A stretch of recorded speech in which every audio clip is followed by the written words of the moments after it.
দল যদি আমাকে প্রশাসক হিসেবে নিয়োগ দেয় তাহলে অবশ্যই আমি রাজশাহীবাসীর যে প্রত্যাশা, রাজশাহীবাসীর যে সমস্যা, সেগুলিকে চিহ্নিত করে সমাধানের পদক্ষেপ নেব। যেমন রাজশাহীতে বৃষ্টি হলে জলাবদ্ধতার সৃষ্টি হয়, প্রচণ্ড মশার উপদ্রব।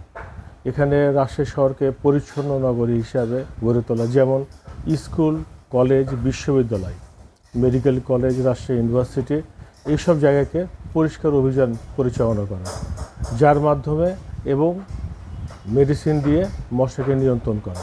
আসলে রাজশাহীতে মিল কারখানা নাই, ভালো ইন্ডাস্ট্রি নাই, এখানে বেকারত্বের একটা মারাত্মক সমস্যা।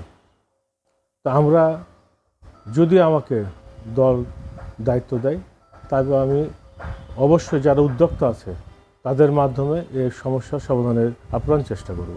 সুযোগ্য নেতৃত্বের মাধ্যমে রাজশাহীবাসীকে দলের সেবা করা, রাজশাহীবাসীর সেবা করা, তাহলে পরে অবশ্যই আমি আশা করি আমাকে দল মূল্যায়ন করবে। আমি যদি দল আমাকে মূল্যায়ন করে, আমি নগরবাসীর পিতা হতে চাই না, আমি সেবক হিসাবে কাজ করতে চাই।